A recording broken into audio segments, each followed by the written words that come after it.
येवला खरेदी विक्री संघामध्ये NCCF मार्फत सोयाबीन खरेदी चालू असून यावेळी नगरसूल येथील सतीश पैठणकर या शेतकऱ्याने सोयाबीन विक्रीसाठी आणली होती।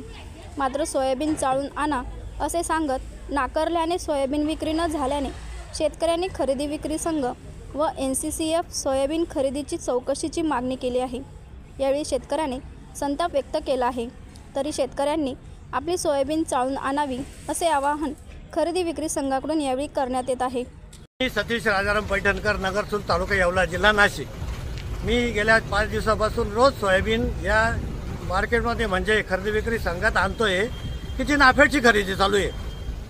या ठिकाणी शेतकऱ्यांना इतका त्रास दिला जातो की हा आलेला ट्रॅक्टर वारंवार घरी पाठवला जातो आणि सांगितलं जातं का चाळून आणा, चाळून आणा, चाळून आणा।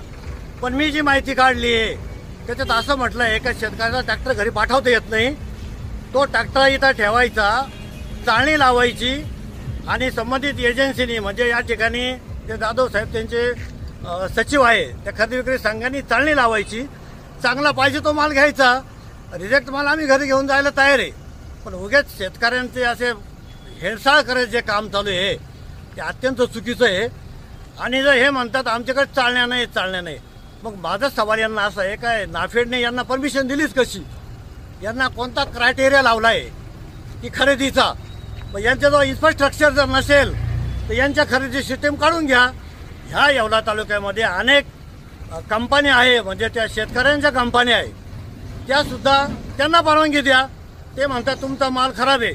माझी ही मार्केटची पावती याच ठिकाणी लिहिलं झालं आहे आजचा रेट आहे 4191 रुपये, टॉपचा रेट आहे।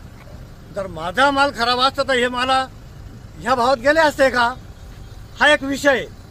तर अशा संबंधित यंत्रणेवर आणि ही यंत्रणा शेतकऱ्यांशी अत्यंत उद्धट बोलतात, अपमानास्पद बोलतात।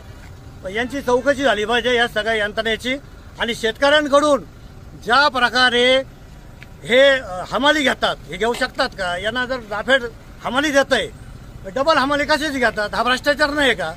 हे सगळं ऑडिट झालं पाहिजे, चौकशी झाली पाहिजे, शेतकऱ्यावर झाले अन्याय थांबवले पाहिजे संबंधित यंत्रणा। आणि हे आपले आमदार साहेब भुजबळ साहेब असतील, त्याच्यानंतर कृषी मंत्री असतील, यांना मी विनंती करतो कृपया याची दखल घ्यावी विनंती।